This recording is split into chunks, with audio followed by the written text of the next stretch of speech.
আসসালামু আলাইকুম। রিটেনের কোশ্চেনের প্যাথোলজির পার্টটা শুরুই হয়েছে সেল সাইকেল দিয়ে। তো 38 বিসিএস যে কোশ্চেনটা আসছিল যে cell cycle, what is cell cycle and cell সাইকেলের যে স্টেজগুলো আছে সেটা ডায়াগ্রামের সাহায্যে দেখাতে বলছে। তো সেল সাইকেলের ডেফিনেশন যেটা আমরা জানি সেটা হচ্ছে the alternation between mitosis and interface, সেটাই হচ্ছে সেল সাইকেল। তো এটা কিন্তু অল্টারনেশন, নট অল্টারেশন।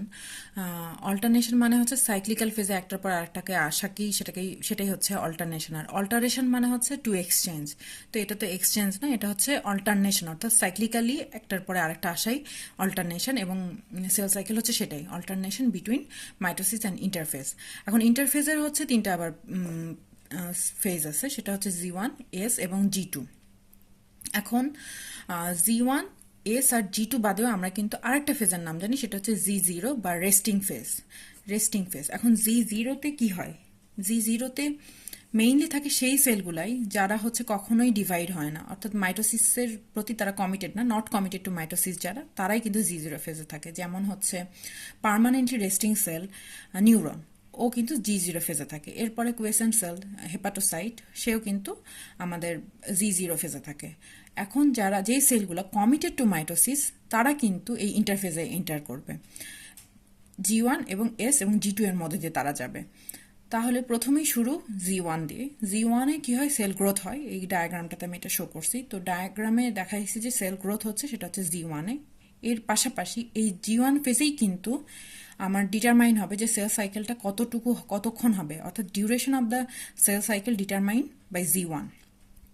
এরপরে কি, এই জি1 ফেজটা কিন্তু আন্ডার ইনফ্লুয়েন্স অফ P53-তে থাকে। এই যে সেলগুলো সাইজে ইনক্রিজ করলে এরপর ওরা চলে যাবে কিন্তু এস ফেজে।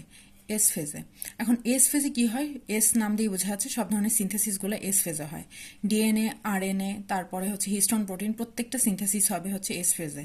সেন্ট্রোজোম ডুপ্লিকেশন এস ফেজে। তাহলে এখানে লেখা আছে ডিএনএ রেপ্লিকেশন।